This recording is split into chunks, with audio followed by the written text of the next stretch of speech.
Hello,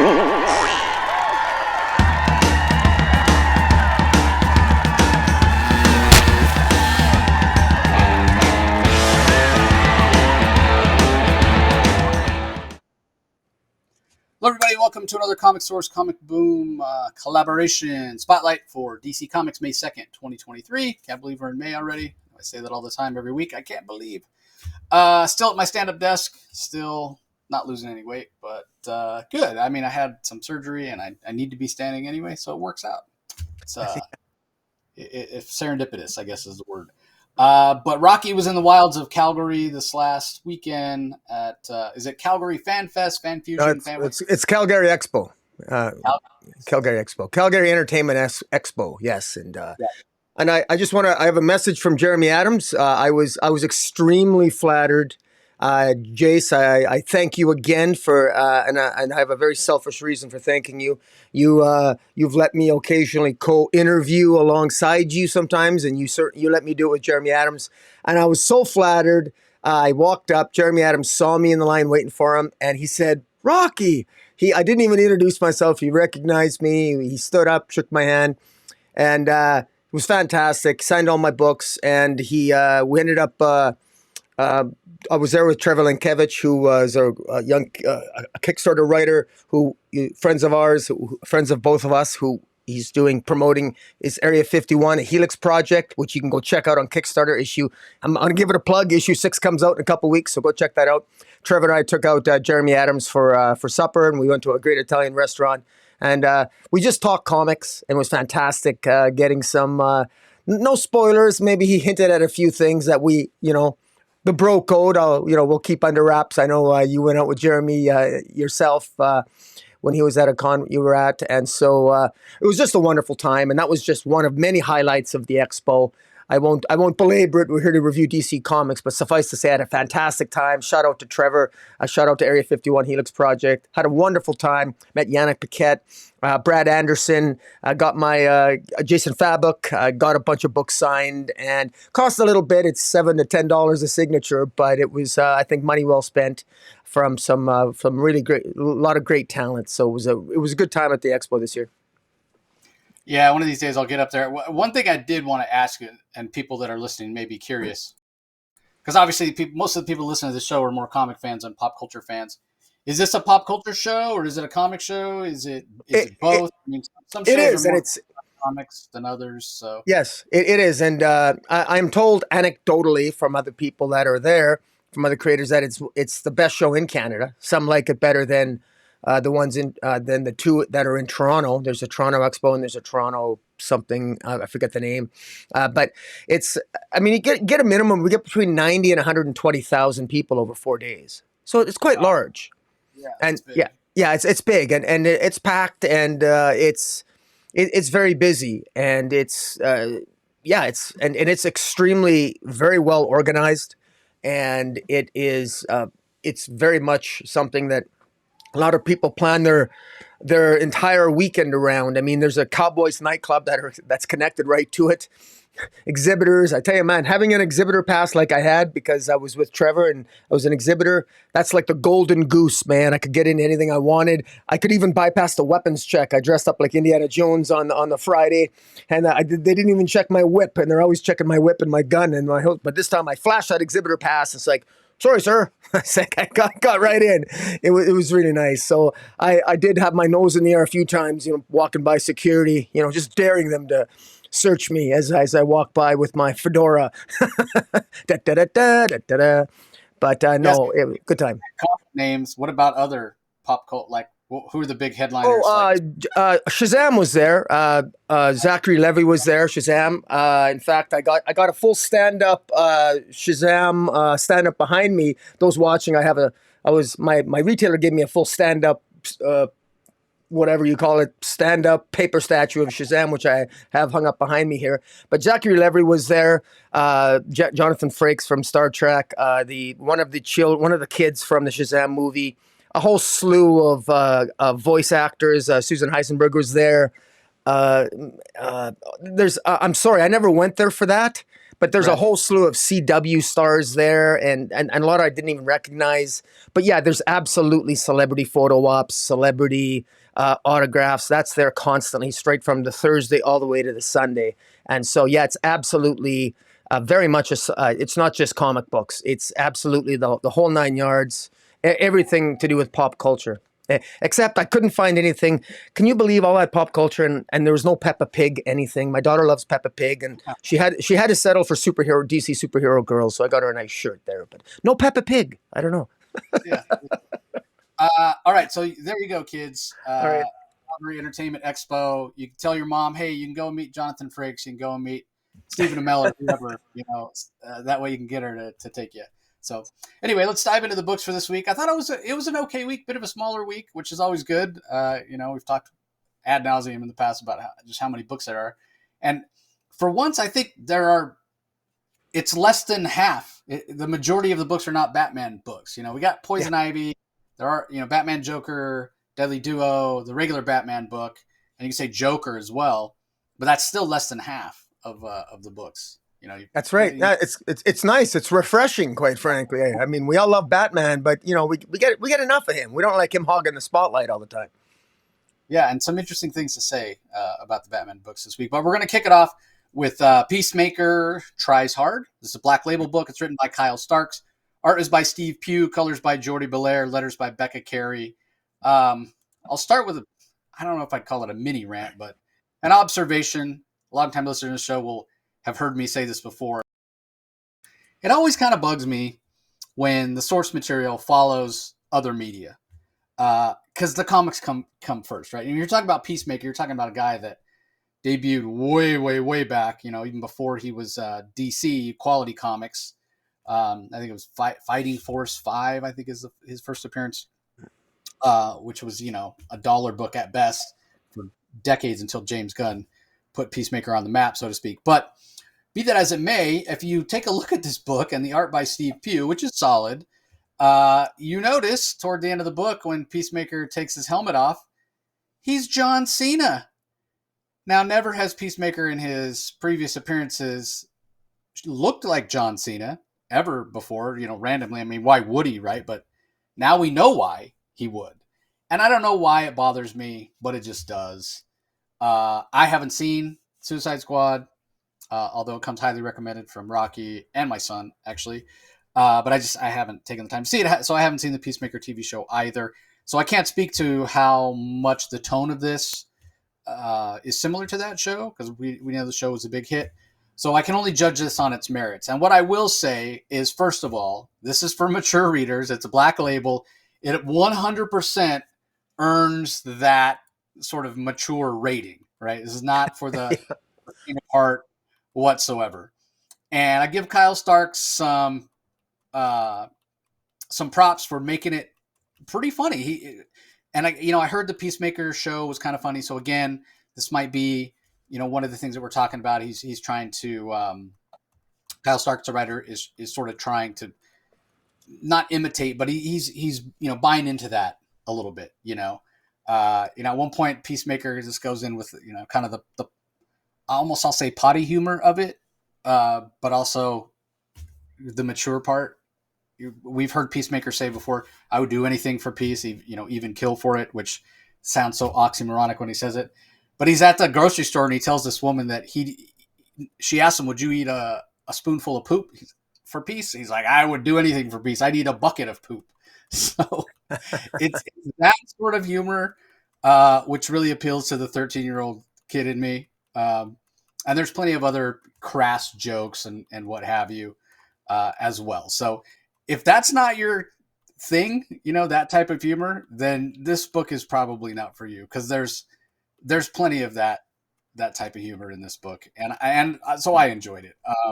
And if that is in fact the style of humor that the Peacemaker show has, I probably would enjoy the Peacemaker show as well. Part of the reason I haven't watched it is because I've been told that the vigilante character in it is nothing like the vigilante from the comics, who's one of my all-time favorite characters. So it's part of the reason I've stayed away from it.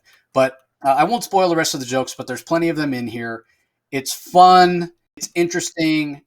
It doesn't, owe continuity to anything. You don't have to read anything before you pick this up. You don't have to have seen the Suicide Squad movie. You don't have to have seen the Peacemaker TV show. You can pick this up and just enjoy it on its merits. I thought it was great. Steve Pugh, there are times where I sometimes think his artwork is a little stiff, where his line weights are pretty heavy. His line weights are more on the medium side here. And I thought the action scenes were done really well. I can't really ever remember Steve Pugh laying out his pages as dynamically as he does here. A lot of the panel layouts, you've either got the art breaking the panels, breaking the borders of the panels, or you have just really interesting layouts where it's not just, a grid, the standard comic book page. And I think that really helps to give his art a sense of movement, which I don't recall seeing in his art before. So I thought this was some of the best artwork that Steve's done. So I was a big fan of it. The color work is strong too. There's even a flashback scene where you get some kind of, not necessarily sepia tones, but a little muted. So you can tell that it's flashback, a little bit of different texture in the scene. So I was pleasantly surprised by this. I didn't really have expectations, but if you had nailed me down, I probably would have thought that I wouldn't like it. And so I was pleasantly surprised.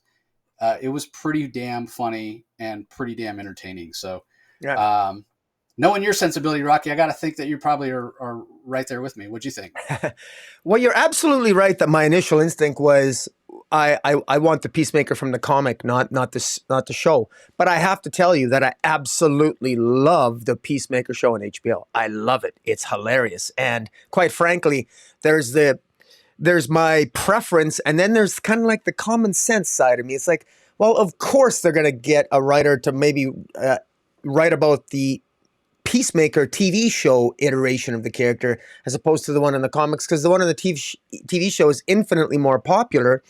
And I gotta say, this could literally be an episode of Peacemaker. This literally could be an episode, because I mean, it's first of all, it's John Cena's character. He's he goes on a mission to take out some terrorists. Fairly standard stuff. He stumbles upon a dog that has a birthmark that looks like a tuxedo tie, and he calls the dog Bruce Wayne. So here we have John Cena, Peacemaker, befriending a young dog. He loves the dog. He's trying to have a party, but the Peacemaker, of course, has no friends, so nobody wants to go to his party. He's desperate. He's even asking cops to come to his party. I mean, he's desperate.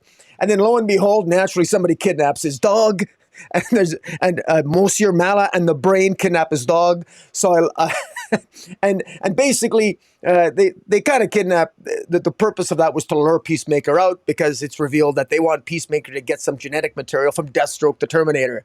So you never know. We're probably going to end up seeing the Vigilante here too. It wouldn't surprise me if we see some other characters from the show up here. Who knows? We know that we meet his parole officer here, which is interesting, which is kind of a goofy character. We get it, but this very much feels like it was so easy reading this. When I got over my initial bias of being a comic lover and just being predisposed to prefer the comic book iteration of the characters, when I got over that, it was easy for me to get over that, because I felt like I was in the TV world of the Peacemaker. And because it's such a successful show, and it's earned it because it is genuinely funny, I found it very easy to get into the feel of this comic. The art is fantastic. You hinted at it, and although you never said these exact words, I'm going to say it. This is Steve Pugh's best art that I've ever seen, in my view. I love this style. You hit the nail on the head when you talked about there's something about the panels he's doing. He's doing something different here. I don't possess your language in which to adequately describe what's different about it, but visually, I just enjoy reading this more. Art's fantastic, and he nails the John Cena look and the character. He nails the feel of that world as in the HBO in that HBO world, and I recommend this. I thoroughly enjoyed it. I'm actually really curious to see where this goes. I'm generally not a big fan of making jokes out of characters, but yet this one's earned it because it's really in the world of, this is not the DC Universe Peacemaker. It's clearly you can call it an Elseworlds tale or whatever you want to call it. So I'm more than happy to embrace this. And the characters are great, and it has humor. And I invite people to enjoy this for what it is, because I'm not sure how many issues is this? Is this 3 issues? It's book 1. Is it only 3 issues? I'm not even sure. I'm not sure. I'll look that up while you finish up your thoughts there. But no, and the variant covers are really nice too. Shout out to Kyle Starks. I think he did a good job in the writing here. Colors by Jordi Belair, letters by Becca Carey. This is Peacemaker in all his glory. I didn't like Peacemaker when he was in the Suicide Squad. I hated the character, but James Gunn made me actually really love Peacemaker. That HBO iteration of him sort of redeemed him in my eyes, as crazy as he is. I was a little disappointed because I know he has that eagle, his eagly. What does he call? He calls him eagly in this series. There's no eagle. The dogs replaced the eagle in this series. I'm wondering what happened to the eagle. I'm pretty sure the eagle didn't die at the end of the first season of Peacemaker. But in any event, I like it as Peacemaker centric. It's not Suicide Squad centric. It's Peacemaker centric, and this is a high recommend for me. Yeah, I didn't even mind that Amanda Waller showed up. Yeah, So, yeah. highest recommendation I could give it. It does look like it is 3 issues though. So, and it is a big chunk of story. So, definitely enjoyed it.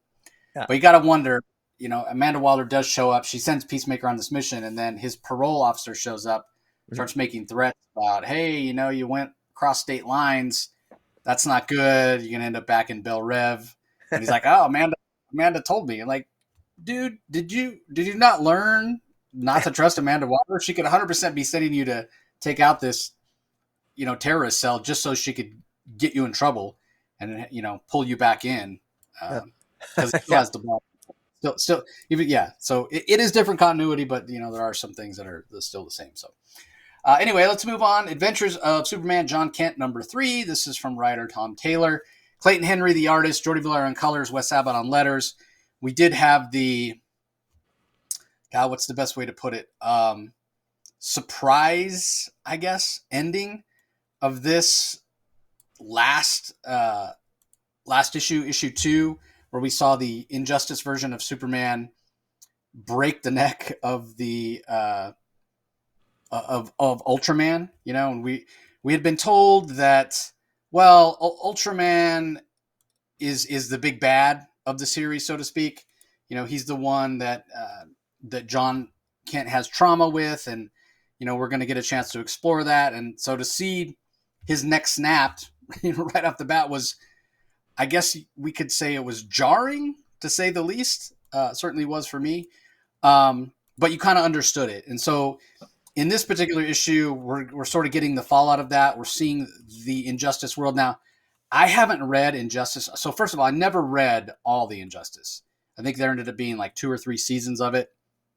And it was, from what I understand, pretty extensive and a lot of exploration of the world, and much like Taylor does, leaning into the emotionality of the characters and also dealing with kind of the growth of these characters and the growth of the world that he built there with this Injustice Superman. So, you could understand how he would kind of want to go back to the well, but I can't really say whether or not this is a situation where, okay, this picks up right where the Injustice series left off. I honestly have no idea if that's the case or not. But what I do know is this is a world where things are recognizable. Certainly the heroes are recognizable. But there are subtle differences. There are differences where you think, okay, well, that makes a lot of sense. And in the end, what John Kent learns and how quickly he learns it in a lot of ways, I really sold it for me in terms of, okay, this is great that John is able to recognize the fact that when he lowers his barriers, when he opens his senses up to the world around him and hears the quiet, the world is not quiet because this version of Superman has made the world safe. The world is quiet because everybody in this world lives in fear of what this version of Superman is capable of. There's a tragedy there. There's an emotionality. There's a real sense of perversion in a way. Maybe that's too strong of a word, but just this idea of something that's corrupted, right? Which is the whole basis, if you know the Injustice story, basically, if you don't know it, I'll tell you how it all starts, kind of the impetus of it. The Joker releases a toxin. Lois is exposed to it. She's killed, and she's carrying their unborn child, the unborn child of Lois. Basically, she's carrying John Kent. And Superman loses it. He loses it, and everybody, the rest of the heroes know that he loses it, and so they go out and capture the Joker to sort of prevent Superman from doing anything that he shouldn't. But he's Superman; they can't stop him. So he flies into the police station, where the interrogation room. He grabs the Joker, flies him up to space, rips out his heart, and that's it. And that's where Superman decides, "Hey, I'm not going to be passive anymore. I'm going to do more." Right? And he has a conversation with John Kent in this comic where there's references back to things that were established in the Superman Son of Kal-El series early on by Tom Taylor, where John Kent says to his dad, "Why don't you do more?" And it's that constant push-pull. When you think about Superman as the big blue Boy Scout back in the day, going up against slumlords and whatever, it was sort of a sign of the times. Well, the world is a much smaller place now. It's more of a global economy, a global society. So if Superman were to exist in our reality, you got to think he would do more. He would get involved more. Like, if he's really that powerful, why doesn't he stop all wars? Why doesn't he get rid of nuclear weapons? Why doesn't he solve world hunger? That sort of thing. And it's that idea that, you got to lead by example. If you're dictating people's behavior, then you become, fascist in a way. And, it gets into all sorts of philosophy. And that's sort of the idea that Tom Taylor's putting forth here and what John Kent realizes. And I think that in that way, it's very much going to be this series is going to be what it was advertised as, a real learning experience and growing experience for John Kent, right? Because he's going to have to kind of face that thing that I think that, at least, speaking for myself, that I faced at one point, maybe when I was not so much older than John Kent. Because when you're 16, you kind of think you know everything, right? And your parents can tell you things and older people can tell you things, and you just kind of, yeah, right, what do they know? And then later on, through life experiences, you realize, damn it, they did know what they were talking about. And that may be, the kind of the point of this series, so to speak, where John does learn that, hey, I guess my dad did know what he was talking about when he was saying, yeah, we can't do it for them. We can lead by example, but we can't do it for them. So again, I think there's something powerful there. And this has been a pretty interesting series so far. We're only 3 issues in. Clayton Henry art, standard Clayton Henry art, good superhero art, good colors, good action. Although this is a bit more of a talking head issue. There's not any sort of big fight or anything like that. But definitely seeds are sown. And it seems like John may be joining whatever rebellion still exists on this Injustice Earth, the forces that are still arrayed against this version of Superman. So anyway, what are your thoughts, Rocky? What did you think of the book? I'll be blunt. It was something that I thought was, unfortunately for me, it was as predictable and as boring and as derivative as I feared it would be. There is nothing in this particular comic that I found interesting at all. I remain disappointed that this was the direction of the comic. You're absolutely right when you say that the advertisements certainly hinted at in these issues about this being an injustice story, which is exactly the story that I didn't want to see and I don't want. And I shouldn't be arrogant enough to suggest that most readers didn't want it, because maybe a lot of readers did. Maybe you did. But I wanted, let's put it this way, that when Ultraman supposedly traumatized John Kent in that volcano, and then he confronts Ultraman, and Ultraman's about to kill him. But before Ultraman can kill John Kent, just imagine what John Kent's memory is. He's traumatized by Ultraman. He's about to be killed by Ultraman when he finally confronts Ultraman in the Injustice Earth. But then he gets to witness the Injustice Superman snap Ultraman's neck. Now, I'm thinking that if John Kent was traumatized in that volcano, witnessing an image of his father do that, or somebody who looks like his father snap Ultraman's neck would compound the trauma. But of course, that's not what the purpose of this is. This is just about, I don't know, changing the direction of an Injustice story. Injustice is a great storyline. I love it. It's Injustice was the best superhero comic of the 10 years of 20 to 2010. It was the best comic of the decade in many people's eyes. Why taint it? Why taint it by having John Kent go to this world and in any way, shape, or form become part of the continuity of Injustice? I think that's a massive mistake. And in service of what? There's 1,000 different ways that you could have the lessons that John Kent needs to learn about what? Confronting a father who's a darker version of his father? Well, I guess instead of having that confrontation, can that help him heal? I suppose. And so now we have an Injustice Superman standing in the place of Ultraman. And why? Okay, Ultraman's more interesting. But anyway. Okay, let me stop. Yeah, let me stop you right there, because I was going to bring that up when you were done talking. It's like, okay, so we thought we were getting John dealing with Ultraman, who obviously there's a more personal connection there. But in a way, isn't the Injustice Superman, isn't he Ultraman? Well, he's the de facto. That's what Tom Taylor is doing. And clearly that's what he's doing, and at least I hope that's what he's doing as a way to sort of stand in, so that whatever healing John Kent needs to do from putting into perspective what happened into that volcano, maybe he's going to come to the same realization through his adventures with the Injustice Superman. But for me, I would have much rather have seen the Crime Syndicate than the Injustice characters. But people can disagree with me on that, because Injustice characters are far, far more popular than the Crime Syndicate. I get it, but that's just my bias, though. But no, you make a fair point.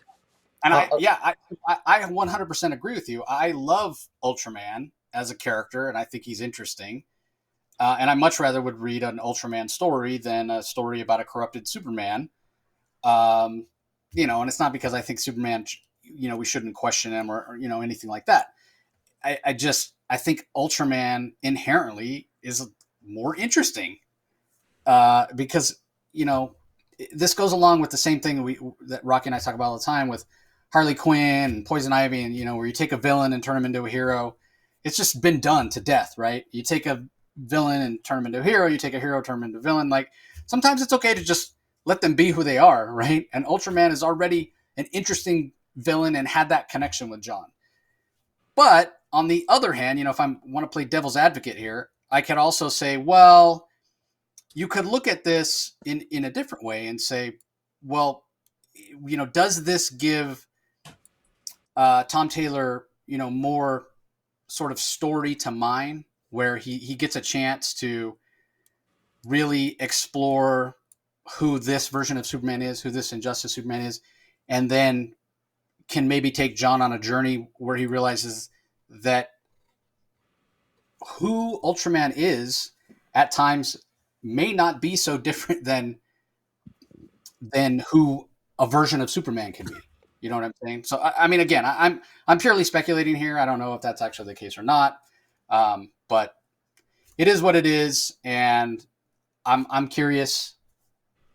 I don't know where it's going to go, which I guess in a way that's good, right? Because you and I both thought we knew, and now we don't.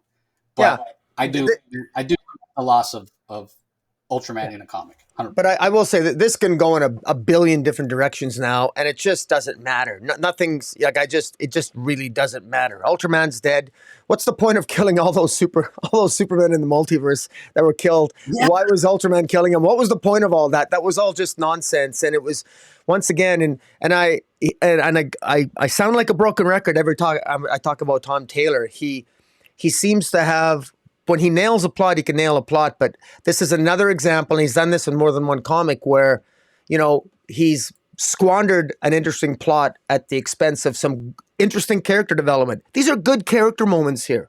So kudos to him. But he always gives priority always to the character moment. And I think he really, pooped the bed on the plot development here. And in fact, I would have loved to have seen Ultraman not killed, but still alive.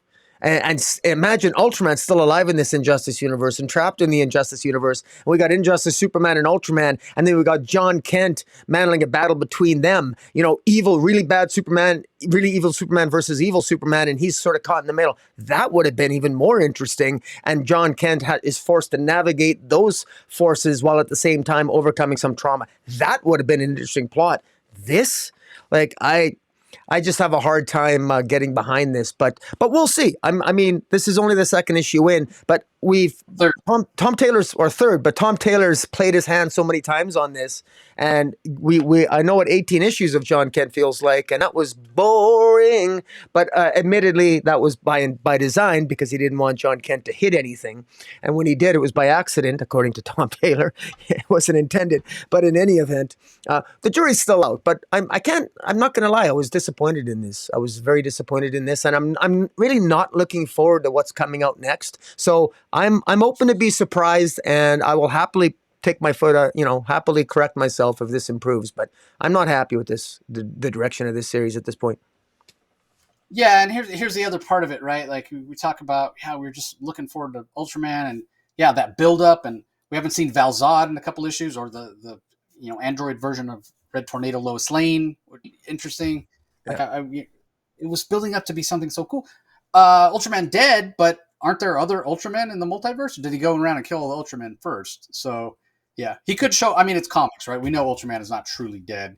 It's just a matter of somebody bringing him back at some point. So. All right. Up next, we have, we're going to talk about this real briefly. Dawn of DC, We Are Legend, Special Edition 1. There is a Spirit World story in here. It's written by Alyssa Wong. Hanning is the artist. Sebastian Cheng is the colorist. Janice Chiang does the lettering. And it stars, I think it's Xanthi is the way that you say her last name. I'm not 100% sure. I apologize. There's a lot of Asian mythology in here. But yeah, Xanthi Zhao, I think is how you say your name. Now, this whole series, including this first story that I'm talking about here, this whole issue, I should say, it's all things that we've seen before, right? We've seen this stuff either in during the Lazarus Planet event, in the various Lazarus Planet one-shots. Yeah, so a couple of one of them I think was in the recent Asian anthology that came out earlier this year. The other two, yes, they were in Lazarus Planet anthologies. So the second story, written by Ram V, Lalit Kumar Sharma is the artist, Rain Barreto colors, Dave Sharp letters, starring this group called The Vigil. I really enjoyed it when I read it the first time. I'm very curious to learn more about this Vigil group. It has to do with Lazarus resin and a shipment that was stolen, and looks like they're doing scientific experiments. Very interesting. And then the last one, pretty sure it's written by Greg Pak. Let me get there. City Boy, again, a short story that we saw before. Yeah, Greg Pak is the writer. Mika Zhang is the artist. Sunny Gao on colors. Wes Abbott on letters. So this is all sort of a preview, if you will, of this these series that are coming up later. I think there's 3 or 4 6-issue minis starring some of these Asian characters. Jessica Chen's the editor on all these stories. She's the editor on this new line of books, and really sort of leaning into these great, not only established Asian characters in the DCU, but also some new characters. Vigil's new. I think Xanthi's new. City Boy, this is kind of a new version. He's sort of a Jack Hawksmoor, if you will, an Asian version of Jack Hawksmoor. So these are interesting. I was reading the first one. I was like, this seems really familiar. Then we got to the second one. I'm like, oh, a Vigil story. Great. And then I was reading it. I'm like, yeah, I have read this before. And sure enough, like I said, they were in previous issues of DC books. So that being said, I did enjoy it, and I am looking forward to these characters. Probably have a little bit more interest in the Vigil than the other two. Just seems to be a little more interesting to me, but we'll see how it all plays out. What do you think, Rocky? My comments, and I have a different opinion than you. Vigil, I'm the least interested in. I'm really looking forward to City Boy. I actually love the concept. He is a Jack Hawksmoor-like character. He can communicate with cities, and he can find certain trinkets, and he can, if he finds something in the city, he can like find the original owner. So City Boy's got kind of an interesting power, and he's the perfect type of character. I can imagine all kinds of interesting character moments and how he can interact with the city and its inhabitants. And so I think City Boy has just a great amount of potential. I've also already read Spirit World #1. No, I won't give any spoilers. Suffice to say that I was pleasantly surprised. This Spirit World origin, we meet the character Xanthe it's Xanthe, Xanthe, and if I mispronounce that, it's my fault. But in any event, Batgirl ended up getting lost in the spirit world in that first issue of Is Xanthe. We're introduced to new characters as this Xanthe tries to find Cassandra Cain. So it's kind of interesting. I didn't mind it. Vigil was introduced even in the pages of Detective Comics, but unfortunately, because Ram V's Detective Comics story with the Orgums is kind of convoluted, for the Vigil to just show up randomly there, I don't think he did himself any favors whatsoever regarding the Vigil leading into the Vigil series.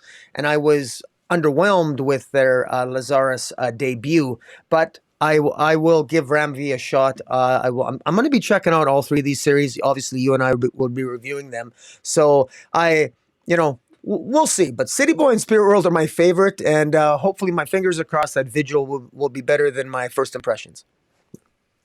Yeah, I love City Boy. City Boy, communicates with the city, like I said, much like Jack Hawksmoor. He sort of has this little like aluminum can that is sort of anthropomorphic that is put together with other detritus that you would just see laying around in a city, which I just thought was really cool. And Nightwing shows up and he's like, "Did you build this?" He's like, "No, this is Gotham City. This is the embodiment of Gotham City." This little anthropomorphic. It looks like a tin can that's sort of turned into a dog. It reminded me of I don't know if you've ever seen that Eddie Murphy movie Golden Child, Rocky, where the little has and he's being held prisoner by kind of that mute oafish guy, and he crushes a Pepsi can and turns into a little man, and it dances around. So anyway, that's what it reminded me of. Flashback to the 80s there. All right, up next, I'll let you go first on this one. It's the conclusion of Batman and the Joker, the Deadly Duo. Story and art by Mark Silvestri. You and I both sung its praises for issue 6. I'm curious how you feel about this final issue. Arif Prianto is on colors, Troy Petrie on letters. And yeah, this is... this felt longer to me than previous issues. It's like 42 pages. It felt like a big chunk of story. So what'd you think? It was good. It was actually good. And it felt, the ending felt the ending felt familiar, almost as if I've read similar type endings in Batman stories sometime in the past, but for the life of me, I can't place similar stories. But when you think of the fact that Mark Silvestri wrote this in the 90s, he probably, these ideas were probably original at the time. But even though I found the ending almost, I kind of predicted it, I still enjoyed it because it just sort of fit the narrative so well. I love the iterations of the Joker and of Harley Quinn. Batman, this issue starts off with Batman and Joker fighting because the Joker wants the key that Batman has. It's revealed that the Joker had befriended sort of the undead corpse who was this Edwin Sims' daughter, and that basically the Joker was, she revealed to the Joker Bruce Wayne's secret identity of Batman's secret identity, Bruce Wayne. And the Joker, of course, there's some misdirection because Batman implements a protocol that in the event, which I thought was really cool by Silvestri, that Batman has a protocol in the event that that any of his villains ever finds out that Batman is Bruce Wayne, that he's got a protocol in place to protect all the other elites of Gotham. Because of course he's Batman, he's prepared for that. I am sure that there's probably been other protocols or similar storylines that are based that Batman has. Of course, Batman's prepared for anything. And in this, but I like Silvestri's take on it here. Silvestri's own interpretation is Batman finds out here that the Joker knows that Batman is Bruce Wayne. He finds out from Edwin Sims' daughter, who's this like corpse-like character who's just amazingly drawn, fantastic visuals.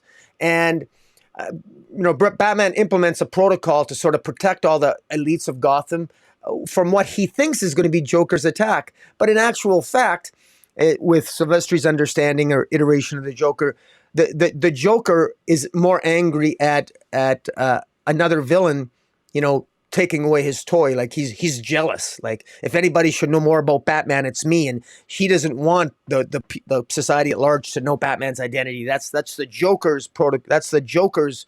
The Joker should know that. And it's a very interesting psychological play with it. I thought it was very well done. I thought the art was fantastic, and I quite enjoyed it. It's amazing how Harley Quinn's she's not even in a lot of scenes. But I just so miss this crazy psychotic version of Harley so much because I'm just so tired of the iteration we're getting in the standard mainstream DC universe, and I enjoyed it. It ended somewhat underwhelmingly because it ends with she's a very Edwin Sims' daughter. What's her name again? I forget her name. I'm drawing a blank on her name. I think it's Amanda. Amanda Sims, right? I'm not sure if she has a villain name, but she looks gorgeous. I mean, she actually looks for an undead woman. Of course, it's drawn by Silvestri. He can, even when he draws an undead woman, she looks gorgeous. Big glowing red eyes, and she's someone she's a wild card now.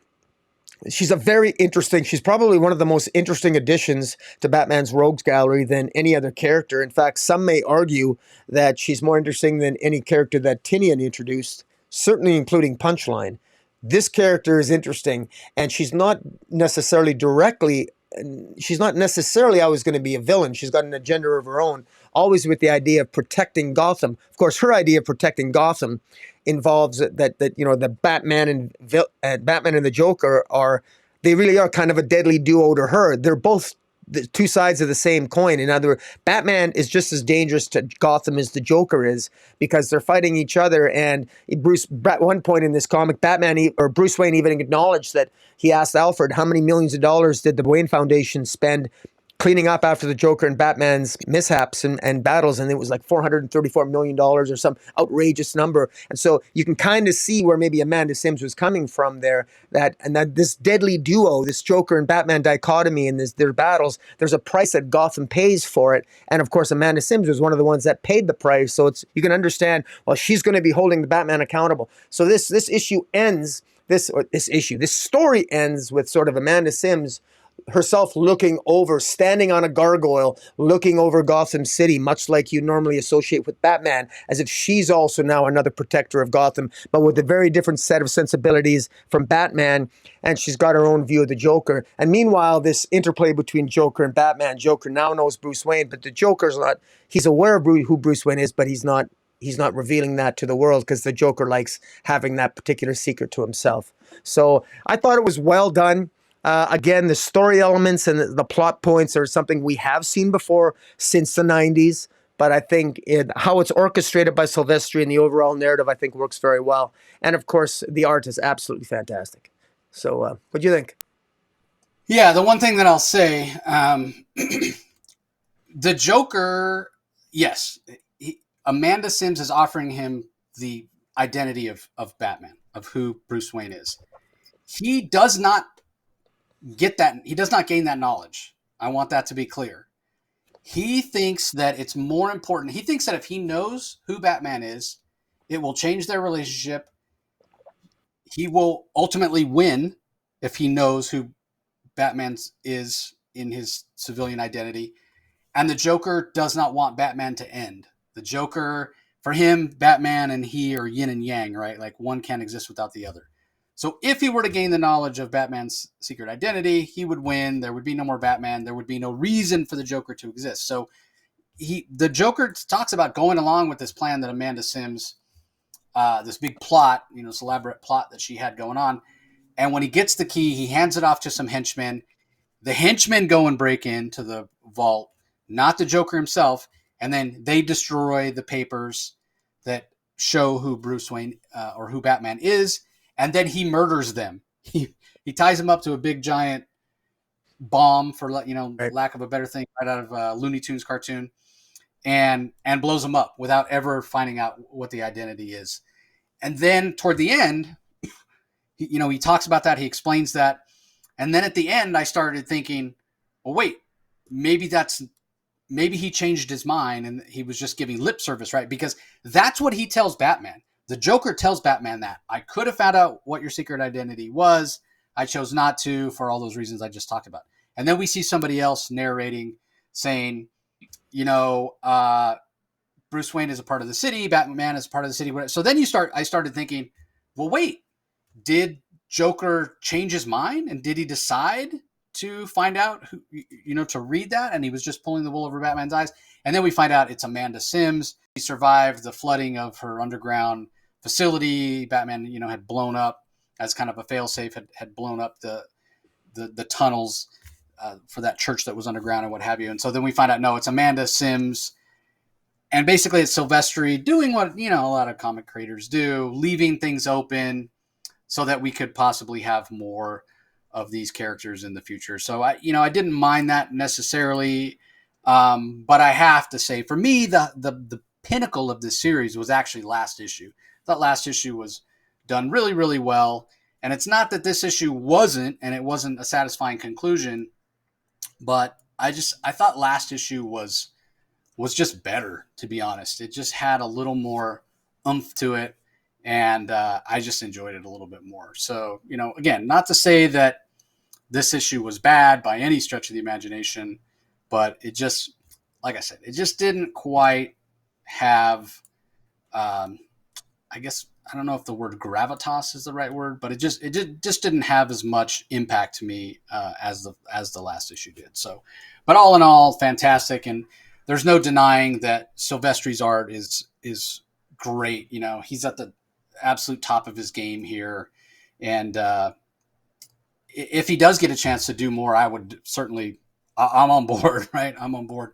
Like at that point where it's possible that the Joker does know Batman's identity, you start thinking, oh, so there's more Amanda Sims. Like, where's part 2? Well, I mean, as long as it took Mark, and nothing against Mark because he's a fabulous artist, but as long as it took him to put this out, God only knows how long to put out a sequel to it.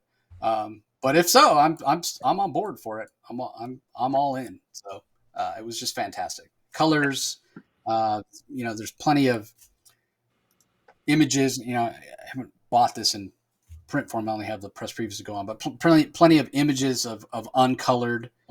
I imagine Mark works digitally these days. So we're talking digital pencils where you can see all his cross hatching. I mean, that's what he's known for, that real visceral style with all that texture. I mean, it's just gorgeous. So it is. Did you have something else you wanted to add, Rocky? No. There was a scene where that initially confused me because it says where Amanda whispers into Batman's ear, calls him Mr. Wayne, and I confused that with the Joker. So you're right. The Joker doesn't know, but such an easy choice for the Joker to make, to not want to know identity. Yeah. And it's too bad this wasn't told in the 90s because since then the Joker does know his identity. So it's unfortunate, but it's still, the story still works especially when you considered it was originally written in the 90s, and it is well written and well done. So yeah, we'll talk about that. Why do I not have the Joker Who Laughs open in front of me? Because that came out this week as well, and that's something I definitely wanted to bring up. But when it comes to the Joker, there's a few something in Batman. This issue of Batman has lots. This week's issue of Batman has lots to do with Joker, and then Shazam, obviously. So Batman's actually next. So let's go ahead and talk about it. The Batman of Gotham conclusion. Chip Zdarsky's the writer. We have Mike Hawthorne, Jorge Jimenez, and Miguel Yanin on pencils. Adriano Di Benedetto, Jorge Jimenez, and Miguel Yanin on inks. Tomei More, Romulo Fardo Jr. on colors. Clayton Cowell on letters. A lot of artists. This is a big book, 56 pages. I think it's legacy number 900, I want to say, of Batman. So there's a lot of variant covers. This was underwhelming for me in terms of the end of this story. How it ties in with Failsafe, how it ties in with a bunch of Batmen of Zur-En-Arr at the end, I frankly don't understand. Maybe it's on me. This ended up being, shocking, a Joker story. We knew that this character that Red Mask, and maybe we should have known, right? Based on the name Red Mask, we know Red Hood or what have you. So maybe we should have known that this guy was a Joker. We speculated at one point that, well, maybe he seems to have multiversal powers. He's red. He seems to have super speed. Maybe it's some evil version of Barry Allen or what have you. No, come to find out, it's just another version of the Joker. And as we lean into it more and more, he's trying to find out like the initial, like where was the seed planted? Where did the Joker begin, if you will? And so, Scott Snyder's sort of explored this idea in his run, and how the Joker was sort of this elemental force and what have you under Gotham City. And yeah, it was all kind of convoluted, to be honest. Don't know how well it worked, but this is leaning into that in a lot of ways, because he's trying to go back and see where the Joker began so that he can be inspired, so he can become his true self. He can become the Joker. And then he come to find out it's his jumping through the multiverse, apparently, that is causing all these Jokers to exist. Like, he's the one that's manifesting all these Jokers. So does this go back to the 3 Jokers that Jeff Johns did? I don't know. All of a sudden, it's become so convoluted, right? And the fact that this guy's name is Darwin, that the connotation that has with evolution and that sort of thing, like, it's okay. It was okay for the Joker to just be the Joker back in the day, or he's a Batman villain. He certainly wasn't the Batman villain. He was one of, Batman's rogues, and he showed up once in a while, and it was fine and whatever. And then I don't know why. Maybe it's the popularity of the Batman '89 movie, where he sort of got elevated to where now he's the other side of the coin. He's chaos. Batman is logic. Like all this stuff, right?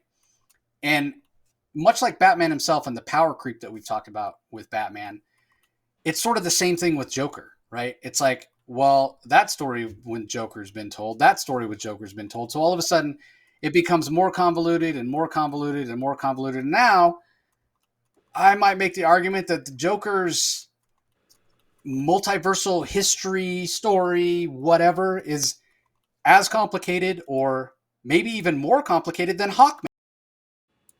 Robert Medici did a great job of cleaning up Hawkman's continuity. Somebody's going to have to come and clean up the Joker's continuity at some point, because it's become so overwrought and so pretentious. And at the end of the day, all I can think is, I don't care. I don't care.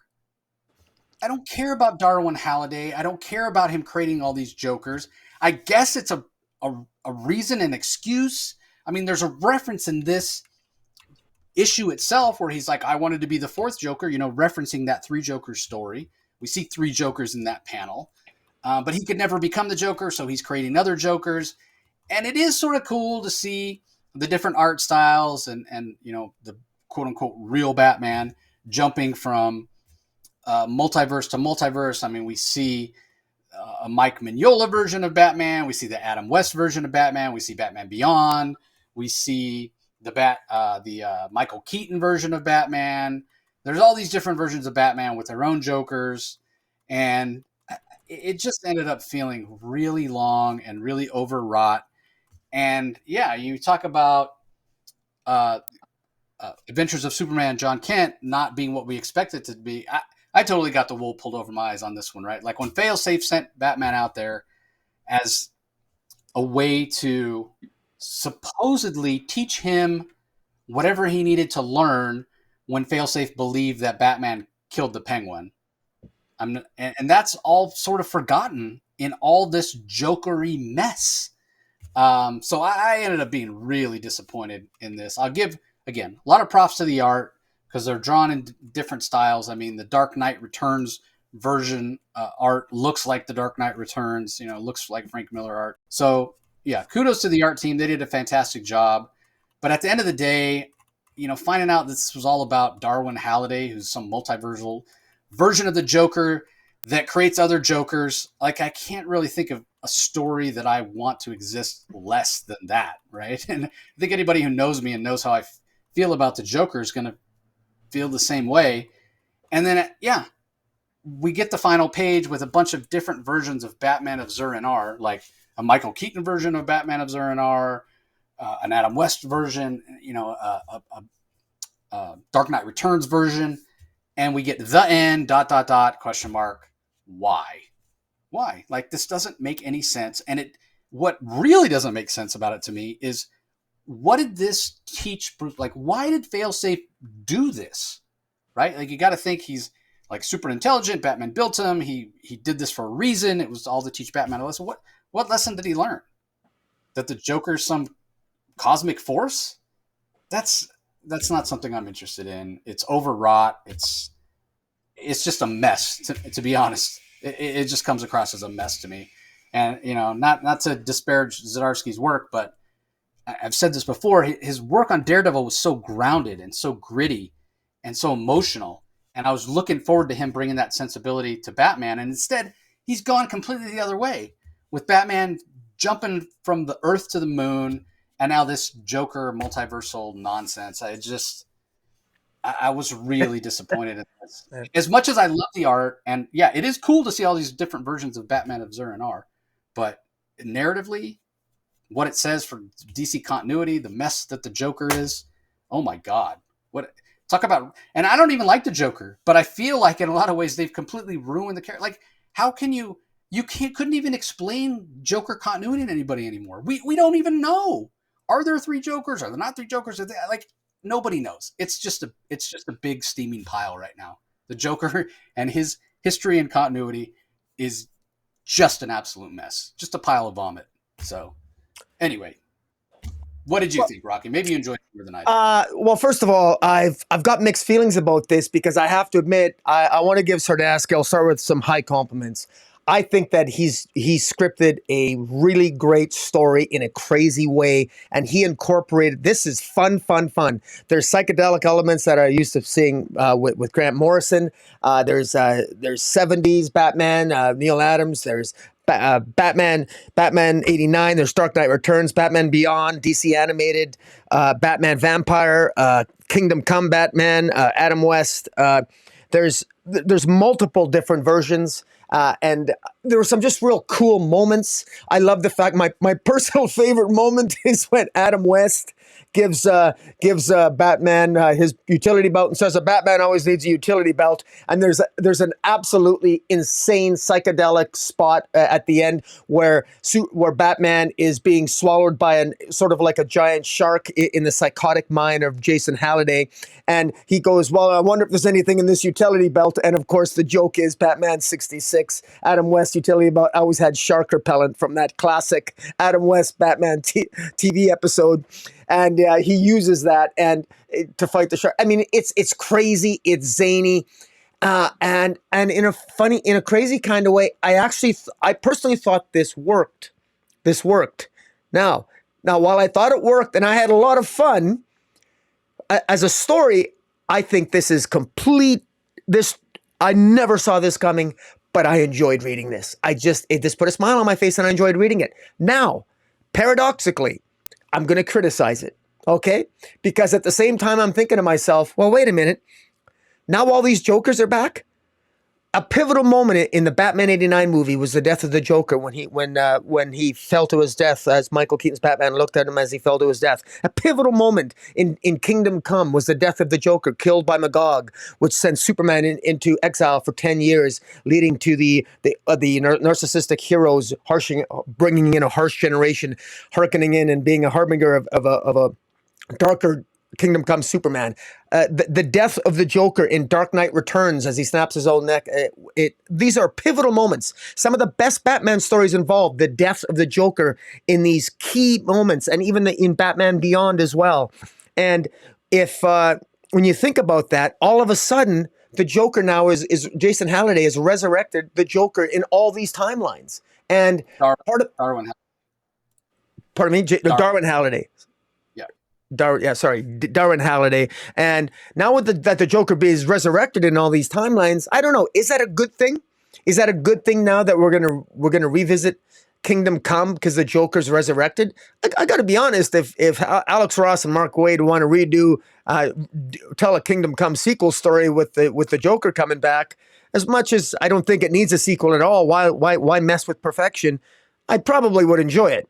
Same goes with Batman '89. If the Joker returns, I'd probably read that comic. So at the one time, I'm a little on the one hand, I'm a little bit miffed that that Chip Zdarsky is arrogantly presuming he can just bring back a villain in these epic storylines, as in this sort of storyline that he's almost, the whole thing's played as almost kind of a joke.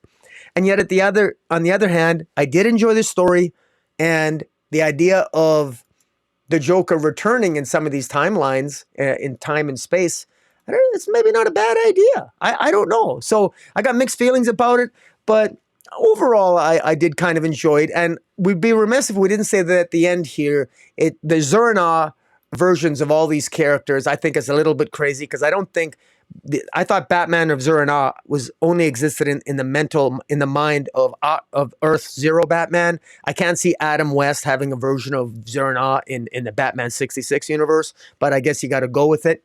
But it was a nice touch that Tim Drake shows up and rescues him and there's a really nice scene where Batman thanks Tim for saving him. That was a really nice scene. That sort of, that I think emotionally that sort of was an emotional underpinning to this story in terms of how it ended with Tim finally finding Batman. And so overall, I mean, there's a lot in this issue, jam packed. I think that there's so many Easter eggs. I'm going to err on the side that I enjoyed this. And I'm going to give Zdarsky, and I'm really curious to see what DC and future writers are going to do with the implications of this story and what it means for all the Earths in the DC multiverse moving forward. Because, man, I think there's a lot of potential here, as long as it's in the hands of capable writers. You're on mute. Sorry, man.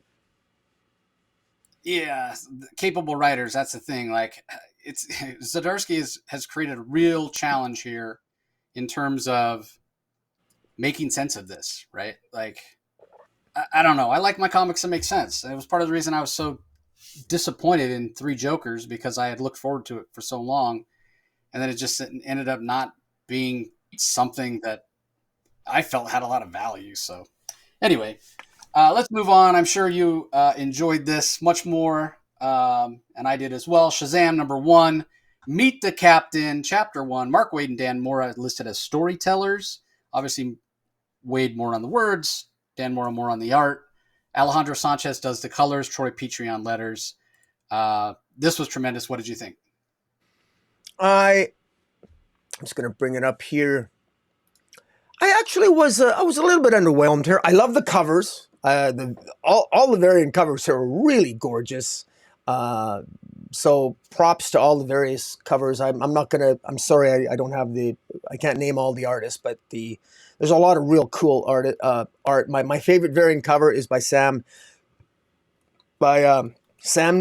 Chris Samney. That's my personal favorite, because it just harkens back with that older style Billy Batson. And as for the story itself, the story is called Meet the Captain. And so right away, we're privy to the fact that, all the big talk and controversy about the name, you can't call him Shazam. You can't call him Captain Marvel, because Marvel has the rights to that. And Shazam he can never, the character of Shazam can never say what his name is, because if he says Shazam, he's going to change back into Billy Batson. So it's kind of silly. So it's probably one of the most insane corners that DC has written themselves in over decades that they've never really resolved. Well, Mark Waid is trying to resolve it here. Shazam is now going to be referred to ongoing as the Captain. So fellow heroes are just going to refer to him as the Captain. And there's sort of an in-story explanation for that. This is clearly a story that, I thought I was a little bit underwhelmed. I didn't mind the art by John Timms, Chris Samney, Matthias Lopez, Yvonne Doc Shaner, Ariel Colin. Okay, they're all the variant cover artists. Dan Mora. Dan Mora, right. I was, Mark Waid's having a lot of fun here. I for some reason though, I can't help but feel a little bit disappointed. I was hoping for a little bit more maturity in Billy Batson but as it turns out, he's just a kid. I was also hoping for a little bit more sophistication in Mark Waid's concept of what having the wisdom of Solomon means. And he described it in a way that doesn't really resonate well with me, but I can see where he was coming from. Billy Batson doesn't like having the wisdom of Solomon when he's Shazam, because when he's Shazam, wisdom is not intelligence. Wisdom is like, don't forget to brush your teeth, make sure you get enough sleep, make sure you're kind, make sure you're this. That's what wisdom is. Wisdom is like glorified life advice. And Billy Batson feels a little bit overwhelmed because it's like when he's Shazam, he describes having the powers of all those gods as the gods whispering in his ear all the time to do this or do that. That's what wisdom is. Imagine having a life coach whisper some wisdom in your ear all the time. That's what Billy Batson's like when he's Shazam. That's what he experiences. So that's why Billy Batson likes being Billy Batson sometimes. He just wants to be himself, and he can make mistakes, and he can just be a kid, and he doesn't have to be an adult. He doesn't have to be in his Shazam form and always experiencing wisdom of gods and what have you. And so that's all well and good. And we meet, and there's one of the things this suffers from, and it's not Mark Waid's fault, is an absolutely horrible Lazarus Planet Revenge of the Gods storyline with the butchering, with how all that was messed up. And Shazam's been a gong show of a character for the last 5 years. That's not Mark Waid's fault. But you can kind of start over here. Mary Marvel, we know from the end of Lazarus Planet Revenge of the Gods, she's got her own gods now, which Amazon gods, so she's got her own powers. Billy's got his own powers. And even though Mary Marvel could apparently share the powers of Shazam with Wonder Woman, apparently now, it's never explained, Billy Batson can't share his powers with his brother Freddy, or his orphan friend Freddie Freeman. And so he would like to at some point be able to do that, because poor Freddie, of course, he has a disability or whatever, and he walks with a cane, and so there's that. Meanwhile, Billy is really described as just a kid who's got his own YouTube channel, and he sort of reports on the activities of Shazam, and so he's got in a move that maybe a lot of us YouTubers can relate to. Who can't relate to a kid with a YouTube channel, talking about superheroes, right? The only difference is when I say Shazam, I'm reviewing a comic. I'm not, I don't gain any wisdom of Solomon. I tell you that much. But overall, this was okay. There's a hint as to what the storyline is. It looks as if the gods, at some point, it looks like Zeus shows up. At one point, it looks like Zeus is talking to another god, and they think that Billy's getting a little arrogant with the powers and is squandering the powers that they've given him, because he's in the Rock of Eternity and he's playing video games and playing with his action figures in the Rock of Eternity, and he's doing the stuff that you would expect little boys to do. I'm not exactly sure how old Billy is supposed to be. I'm guessing 13, 14, 15. I don't know. But hey, I'm old, and I've played. As a matter of fact, I bought my Indiana Jones action figure this weekend and dressed up like Indiana Jones. So hey, if I was in the Rock of Eternity, I'd be playing with Billy Batson myself. But we'd probably play some Dungeons and Dragons and action figures and what have you. But as for where the storyline is going, I'm not sure. It looks like the gods are going to adversely influence Billy Batson by messing with the powers of Shazam, and they already caused Shazam to yell at people that he rescues, and they're affecting him psychologically as well by the end of the issue. And what exactly are the machinations of the gods? Why are they so upset with Billy, the seven gods that give him his power? We're going to have to wait for future issues to find out. One thing I know for certain, Mark Waid has earned my trust as a writer. Dan Mora, certainly, the art's fantastic. Mark Waid's earned my trust as a writer. I'm more than prepared to cut him a lot of slack on this, and I'm going to. And it's a good opening issue for people that just want to get to know Shazam again and Billy Batson. So, what do you think? Yeah, so first of all, I'll give a shout out to the art by Dan Mora. He has a really interesting art style, I'll say, and very dynamic and very sort of clean and classic and what have you. And that is still very evident here. But almost more so. It's almost like he's channeling a little bit of golden age sensibility. So I thought that worked on a lot of levels for this particular issue. And then it just, like, I understand what you're saying in terms of this could have been more, And I think in a way we sort of expect more from Mark Waid. Maybe he's in a way a victim of his own success in a lot of ways.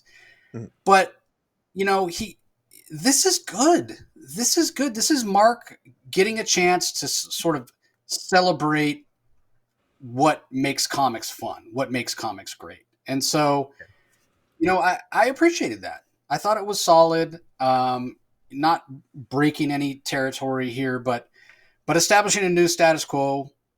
The whole idea of calling him captain. You alluded to the fact that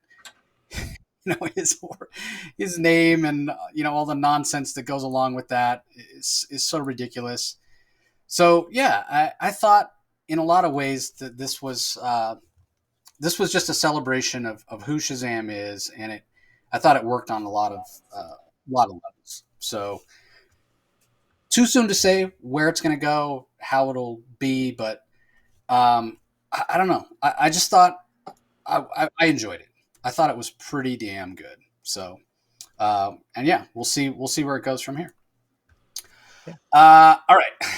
Up next, the Joker, the man who stopped laughing. There is a backup story in here from Francisco Francavilla about the Joker creating this device. And it's interesting when one of his sidekicks says, "Well, how did you create it?" "Oh, I just came up with it one day." It's like, wait, what? The story's by Rosenberg. The art is by Francesco Francavilla. Letters by Tom Napolitano. And it basically, the Joker creates this device where when he presses a button on this device, basically the device knows like what's really in your heart, I guess, if you want to put it that way. And if you're a good person, it will blow up your head. And if you're a bad person, you're fine. And what the Joker finds is once he kills all the good people, there's no bad people. So then he's not special anymore. So, a little more interesting than some of the nonsensical ones of these backups that we've had in the past. So I'll give Rosenberg props for that. The main story, the Joker, the man who stopped laughing. Rosenberg's the writer, Carmine Dijon Domenico, the artist, from Romildo Fardo Jr. on colors, Tom Napolitano on letters. Some great action scenes with Kate Spencer, Manhunter, fighting against the Joker. I appreciated that. But I couldn't help but think about the Batman story that I had just read a few issues previous, and what a mess the Joker is. And here we are again with two Jokers in the story, not knowing which one's the real Joker.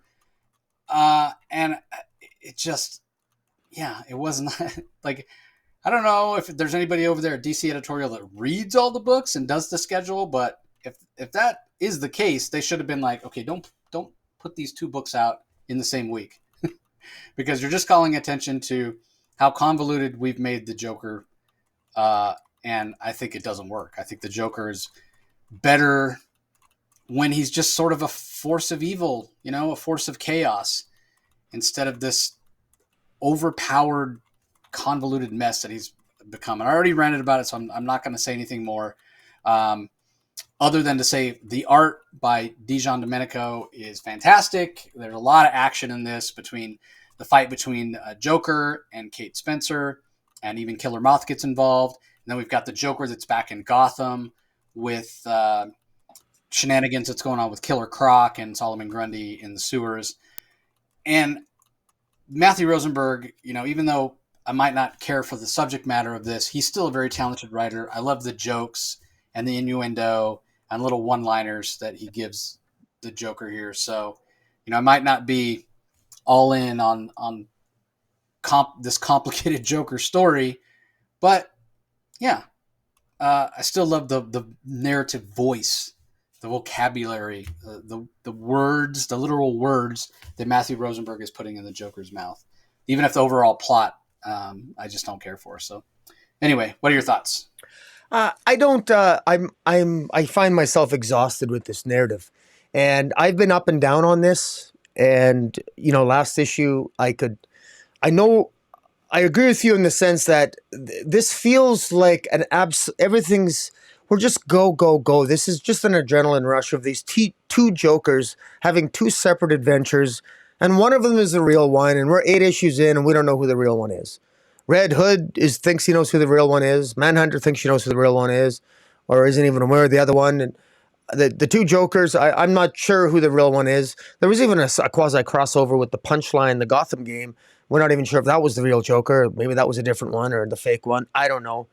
But I would feel more invested in this story if I actually, like, first of all, I have no idea how many issues this is going to, is this going to go for 25 issues, 30, 40? It feels like it's never going to end. It's an 8. Is it going to be 12 issues? I don't know. And I find myself asking questions, and I don't mean that in a complimentary way, or I don't look forward to this. Like this was the last, like when we get these bundles to review these comics, this was the last one I read. I was the least interested in this, and I remain so. Even when but you're right that, Matthew Rosenberg's humor is hit and miss. You and I happen to enjoy his humor. I certainly know some of my fellow reviewers out there respectfully disagree with us. He's hit and miss with his humor, but I enjoy it. But unfortunately, I like when the humor and the plot is in service of some semblance of a larger plot that I can see. I'm looking forward to, what are these two Jokers going to do when they meet each other? That's what I'm looking forward to. And it doesn't seem that this is ever going to happen. And even when they meet each other, I'm thinking, well, what's the point now? So at the end, they finally meet up with each other. They're just going to have a long, drawn-out, issue-long fight scene, just like we get between Manhunter and one of the Jokers here, and then just like we get between Manhunter and Killer Croc here, or Solomon Grundy, or Jason Todd. I mean, it's like Matthew Rosenberg says, oh, I got to drag this out for 3 more issues. Okay, well, who else I can introduce? Batgirl ended up showing up here as Oracle. Maybe who else can we throw in here? Tim Drake. It's like, oh, it's a hodgepodge of the Batman family. And it's just like throwing crap at a wall just to drag this narrative out. And don't get me wrong, he's a master at taking and throwing a bunch of characters together and creating some interesting scenes. The artist, I'm just going to call him Carmine because I butcher his last name, D. Demonico or whatever it is. Call him the Demon. The art's fantastic. I don't have any problem with the art visually, the way he can convey the action. It works. I don't have any complaints about that, and that's frankly part of the thing that keeps me here. This feels like one long adrenaline rush of action, sort of drowned out in dialogue. And at some point, these two Jokers are going to meet each other. But I got to tell you, 8 issues in, straight up, I stopped buying the physical copies of this at issue 2. And I haven't bought them yet, because they're just, I just don't feel like this is too expensive. I don't need to have a Fast and Furious movie every single issue where it's not really going anywhere. I mean, that's kind of what it feels like. And it's the last Fast and Furious movie. I almost walked out of the theater. It was, it's sort of like with the Fast and Furious movie, they get to space, and when they're racing each other in the outer atmosphere. Batman jumping from the moon. Cars. Yeah. How do cars drive in space with no gravity? Yeah, I don't know, but I mean, it's just. Anyways, again, so I find myself in the crazy position of admiring Matthew Rosenberg for the fact that he can actually drag out a story like this and actually still keep me entertained in a crazy way. But if this makes any sense, I'm entertained, yet I'm not invested in the story anymore because so it's weird. So I don't want to go ahead. Sorry. I was going to say it's all spectacle. Yeah. Exactly. It's spectacle. And I don't mind that. I really don't feel that this is in service of anything at this point. Because I wish he'd play his hand a little bit. Like, could you not hint, like, if I knew, for example, that one of these Jokers was the real one, I think I would care more for the story, to be honest with you. Because I would care more about the character winning or losing, or I would care more. But because I don't, or I don't think I do, or every time I think I know, there's misdirection again or something, I just get frustrated. I get pissed off. It doesn't contribute to my enjoyment. It just further annoys me and pulls me out of the narrative. And then I'm supposed to forget about the fact that I'm pissed off because of all the spectacle. And it's a frustrating read, middled with humor, if that makes any sense. So yeah, I don't know. Yeah. And here's the thing. I'm going to play devil's advocate, right? Like I ranted about the Joker several times. We all know how I feel about the Joker. There is a future. There's a future on this timeline, not an alternate timeline. There's a future on this timeline where the Joker becomes my favorite villain of all time. And I just fall in love with the Joker, right? Because it's become so convoluted and so overly complicated. I talked about it ad nauseum earlier, right? Yeah. You make an excellent point. I was going to, make it myself as sort of a rebuttal. If I knew, and I'm not placing the blame on Rosenberg, right? This could completely be editorial driven. It could be, a product of the dysfunction, or maybe dysfunction is the wrong word, but a product of the changing editorial regimes at DC because of the different ownerships and the people that were involved or whatever. Obviously, when Jeff Johns did 3 Jokers, Dan Didio was in charge. There's been several people in charge since then. So who knows? Rosenberg may very well want to lay it out like, okay, here's the history of the Joker, point A, point B, point C, point D, and explain it all, very logically, spoon feed us and whatever, so we understand. He may not be allowed to do that, right? Oh, we want to keep it mysterious. We want to, take the Wolverine route, if you will, and the Joker is much more complicated, and it can't be limited to only one person or one personality or blah, blah, blah, whatever it might be, right? But there is a future where the Joker is my favorite character because somebody takes all of this stuff, everything that's been, all this Joker stuff that's been thrown at the wall, like a plate of spaghetti over the last 4 years, ever since 3 Jokers came out, and makes it make sense. And in that way makes the Joker a more interesting character. Because, like I said, I think the Joker works best as this agent of chaos who never can actually physically go head-to-head with Batman because he would be defeated in 3 seconds. He's more of a puppet master, should always be, in my mind. But you've got to use him sparingly because that gets boring. And that's, I think, led to the power creep and all this other stuff that's happened. So if you can somehow make the Joker a more interesting character, make him more than just that agent of chaos, but not have him be unrealistic. And I know we're talking about comics and realism doesn't always go hand in hand with that. But I mean, here's this skinny, know-nothing guy who's got no training, and yet he routinely goes in hand-to-hand combat with Batman. It makes no sense. That's part of the biggest problem I have with the Joker. So if somebody can explain to me and make it make sense, there is a reality in which, hey, all of a sudden I'm a fan of the Joker. It is possible. Yeah. I just want to know.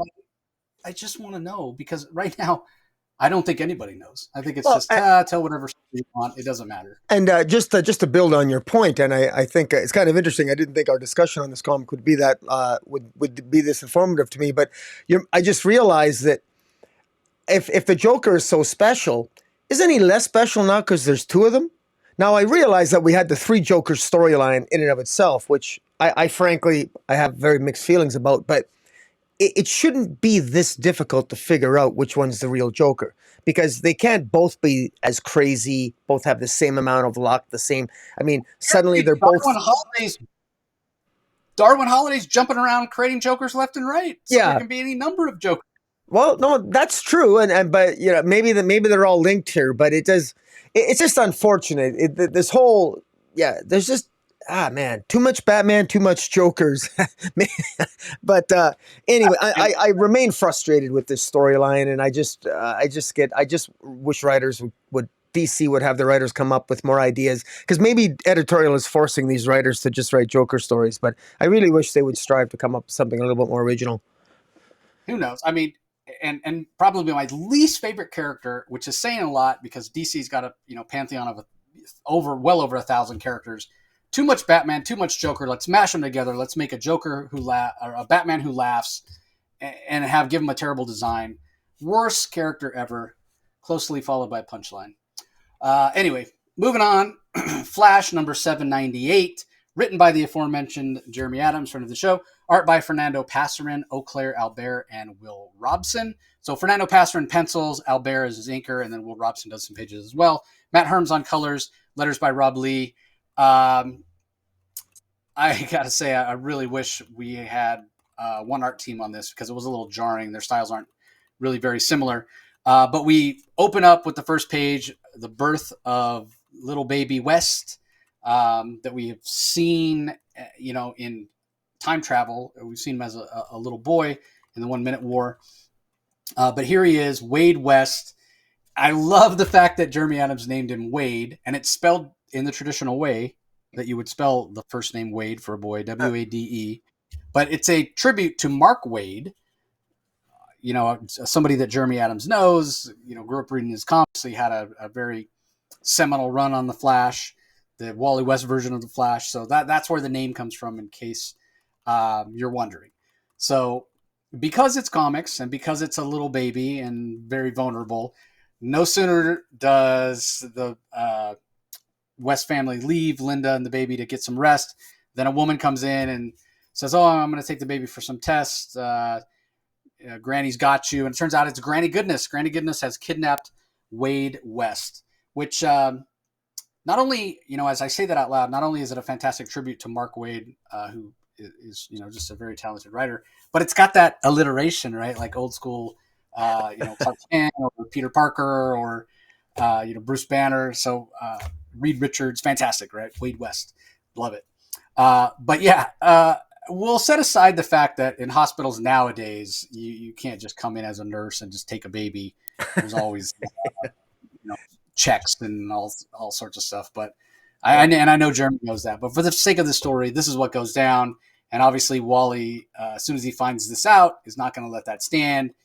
He recruits some help once he finds out from this version of Our Man that we've seen recently in the Jeff Johns, the Stargirl series. So that version of Iron Man shows up, explains that it's Granny Goodness. Wally gets a team together that includes Ace, or Wallace West. It includes Gold Beetle, who is a character that Jeremy created, who's just really fun, and eventually is going to have a relationship with Jay West in the future. Plastic Man is a member of the team, Mr. Terrific as well. They're all going on this rescue mission. So a little bit of the Terrifics, right? Like with Mr. Terrific and Plastic Man there. I don't know if Jeremy was a fan of that series or not, but that was a fun series. It didn't last long enough, written by Jeff Lemire.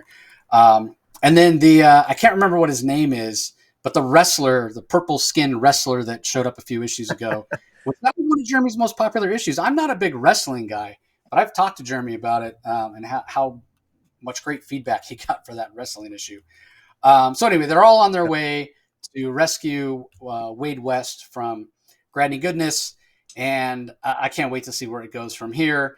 In typical Jeremy Adams fashion for a Flash book, this is wholesome, this is fun, this is classic comics. You can certainly share it with your kids. The Will Robson art is good. The Fernando Pasarin art is good. In fact, they're both great.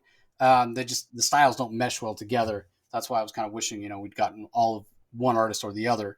But again, Flash has been a little rushed, I guess, because they went to the bi-weekly schedule, coming out every 2 weeks. So I'm sure that's why they're having multiple artists on it. But yeah, it's a lot of fun. We get confirmation that the reason that Linda West had powers was because she was carrying Waid West in her, because, now that the baby's born, she doesn't have any super speed anymore. So we already know this baby's, not even weeks old yet, just merely days, maybe only hours old.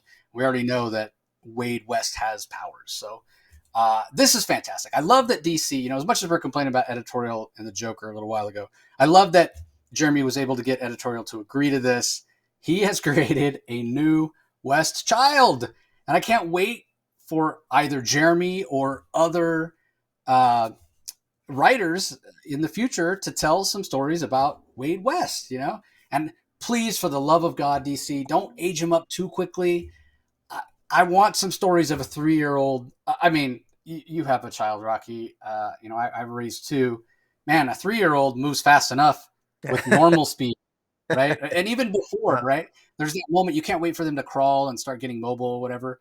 But you miss the fact that you could put your baby down on a blanket or wherever, on the floor, and turn around and do something for 2 seconds and turn back around, and they would be in the same place that you left them. As soon as they get mobile, man, you turn around for 3-4 seconds and you turn back and they're like, "Where'd you go?" It's amazing how fast they are. You start talking about a baby with super speed. Oh my God, the hijinks, the crazy stories that can be told. So please, DC, take your time. Give us plenty of, Wally West stories. I wasn't reading The Flash when Irie and Jay were first introduced. I don't know how much of their child. I mean, they're not that old, right? Like maybe around 10, maybe 8, somewhere in that age range. So they're not, hugely aged up either. So there's still plenty of family stories to tell there. But God, like Wally West this is a great role for him, right? Like when I think about that Flash issue, and I know the one I know you know the one I'm talking about. After Crisis on Infinite Earths, the yellow cover with the jets in the background.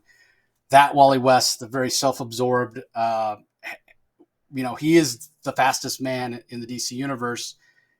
He's faster than Barry. Back then, he was slow. Like he could only run like maybe 700 miles an hour, and he had to eat a bunch of carbs. And it was all himself. It was all his doubt. It was all his sort of self-obsession and that sort of thing. Very self-indulgent. Like to go from that to this, like the journey that these incredible writers, whether we're talking Mark Waid or Jeff Johns or Robert Venditti or any of the other guys that have put their stamp, Joshua Williamson, have put their stamp on Wally West. They've done a fantastic job. Like if you just read that issue, that Flash #1 from 1987, yellow cover, and then read this, be like, whoa, right? This guy went on an incredible journey. I better go back and read the in between to find out how he went from point A to where he is now.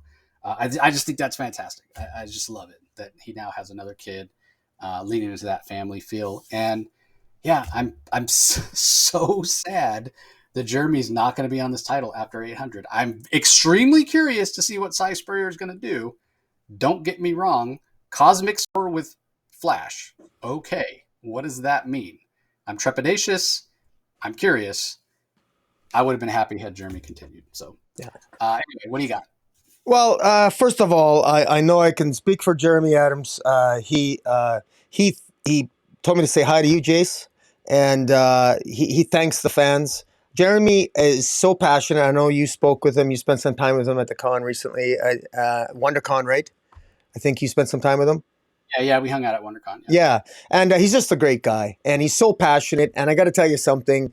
He speaks with such passion about comic books in general, and it's not just Wally West that he would love to write. I mean, he's so passionate. It's he's just so, he's talkative, he's passionate, he's fun, and the type of nerd or geek you imagine as that you can maybe assume he is when you read a story like this. That's how he is in real life. He's awesome. He's so much fun. He's just great. And one of my favorite scenes here is when Wally West pretends he's like Captain Picard and he's sitting on the big ship is about to take off, and he says, "Make it so," and it looks like a scene out of Star Trek. And Wallace calls him a nerd, and then all of a sudden, very soon, the crazy intergalactic wrestler shows up that we saw in previous issues.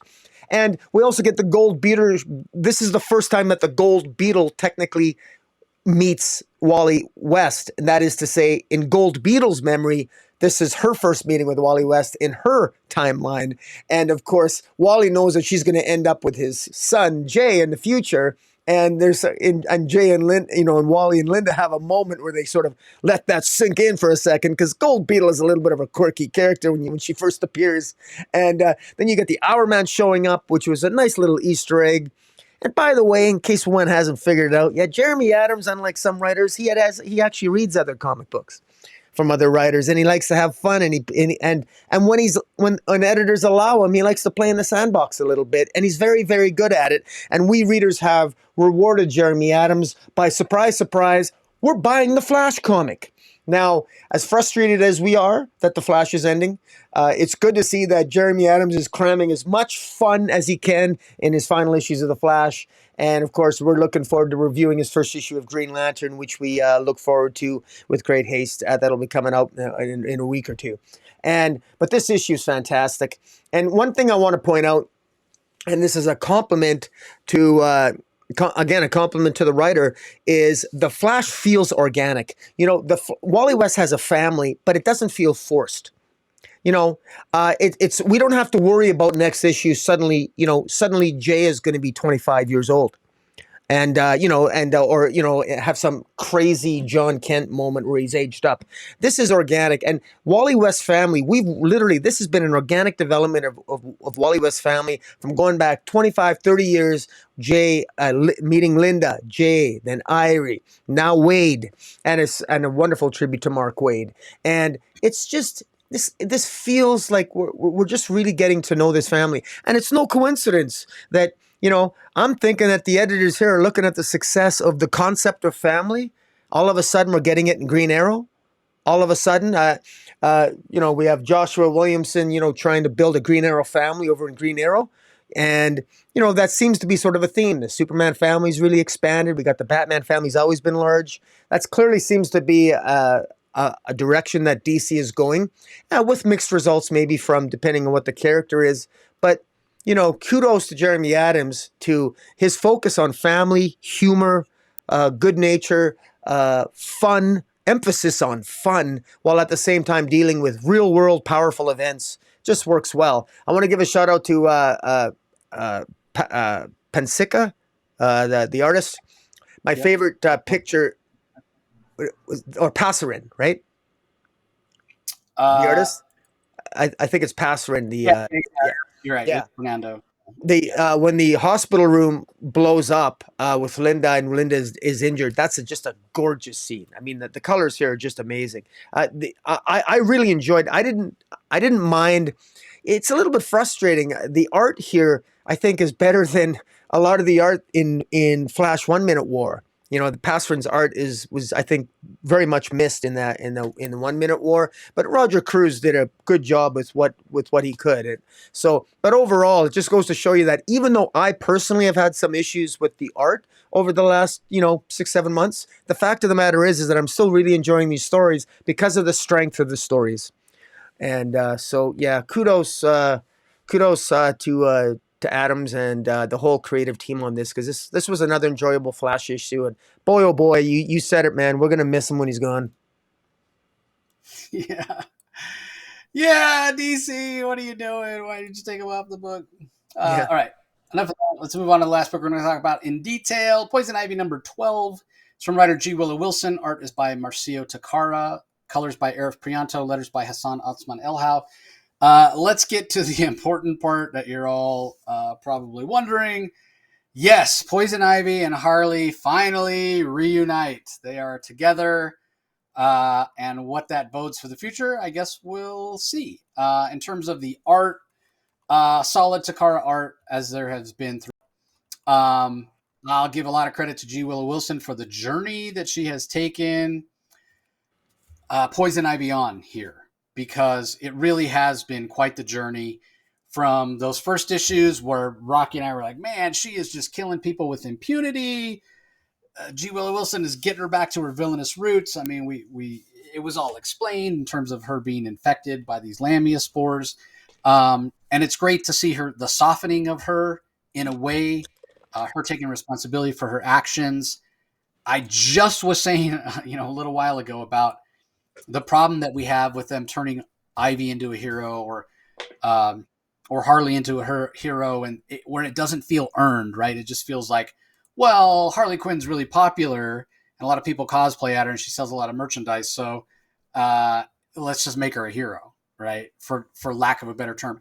At least with what G. Willow Wilson is doing with Ivy here, it makes sense. You understand where she's coming from. And I still wouldn't say she's a hero. But what I would say is this version of Poison Ivy, first of all, I've never really cared that much about Poison Ivy in terms of she's been sort of a romantic interest for Harley Quinn. That's been like her most established identity in my mind, because her characterization and her personality have been a little inconsistent over the years. It's even been commented on. I remember when... God, what was the book that Robert Venditti did that was in that line that Dan Didio started where everything was done Marvel style? It was like Rampage or something like that. Anyway, yeah. I remember at the same time that Poison Ivy was in the Batman book with white skin or Caucasian looking skin, she was in that Robert Venditti book. And she had the green skin and she acted totally different. And so, at least with what G. Willow Wilson is doing here, we're getting a consistency. We're getting a complicated person. We're getting a person that feels real in terms of none of us are 100% good or 100% bad. This is a conflicted person. This is a person that has made mistakes, that has regrets. She's not the, mustache twirling villain that Poison Ivy has been in the past. But that doesn't mean she's, this goody-goody love interest for Harley either. The truth is somewhere in the middle.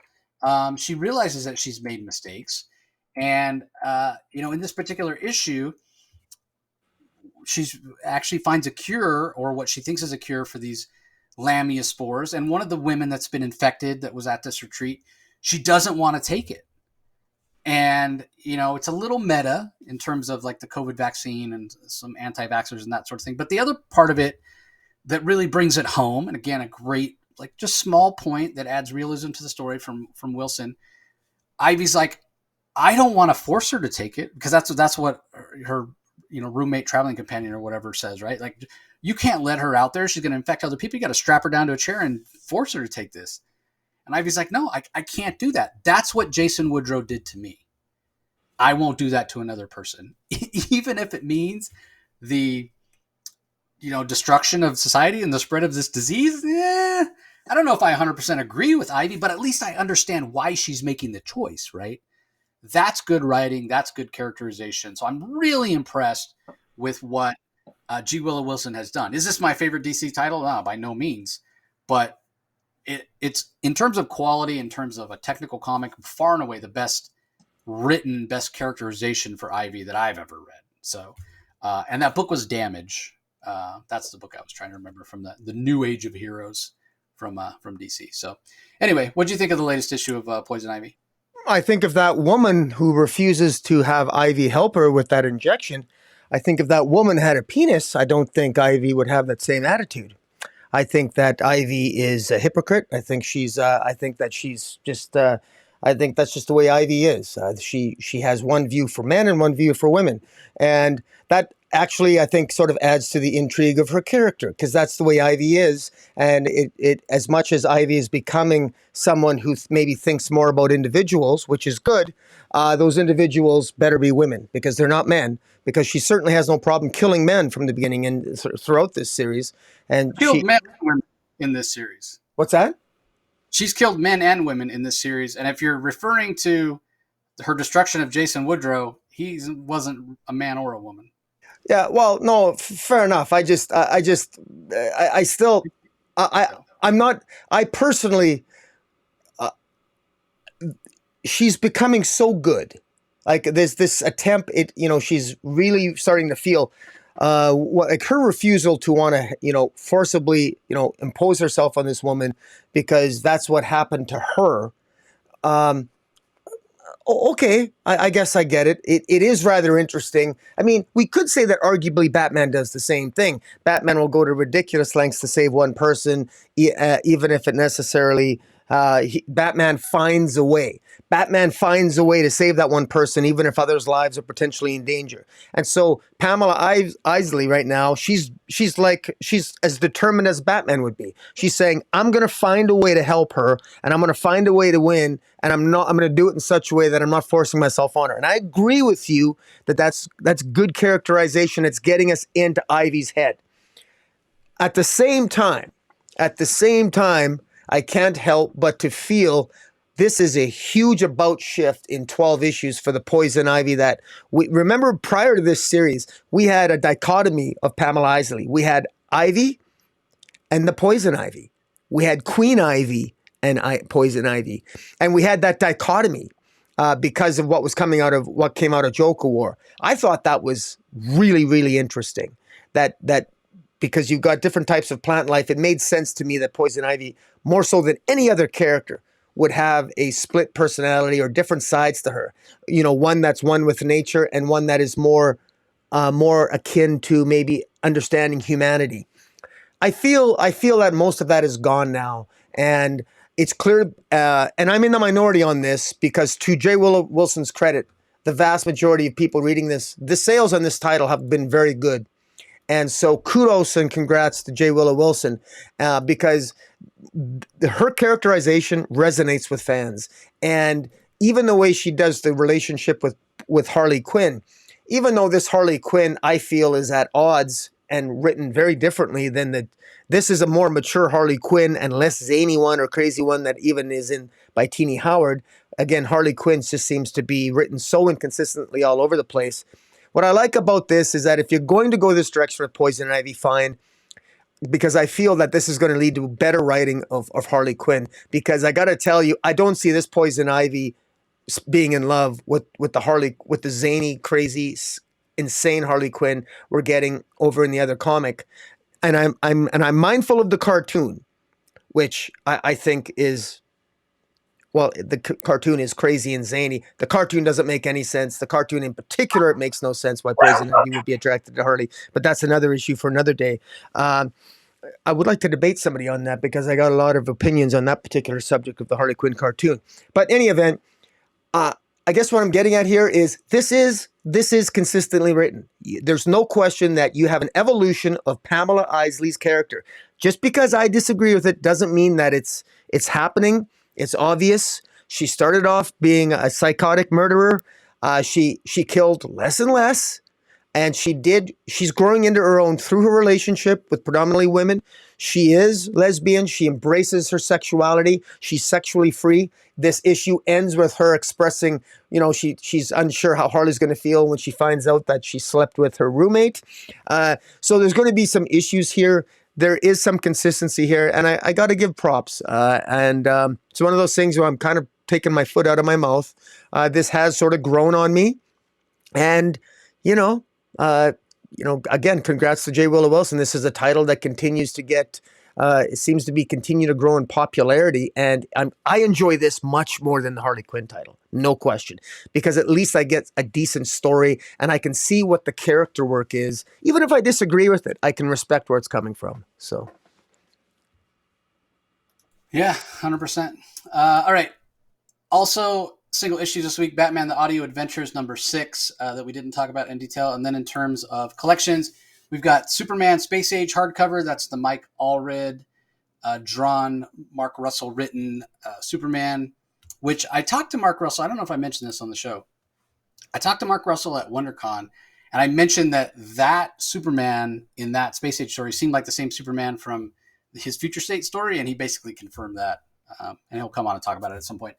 We also have Catwoman Volume 2, Cat International. That's Volume 2 from the Tini Howard run. Justice League Volume 3, Leagues of Chaos. That's from the Brian Michael Bendis run.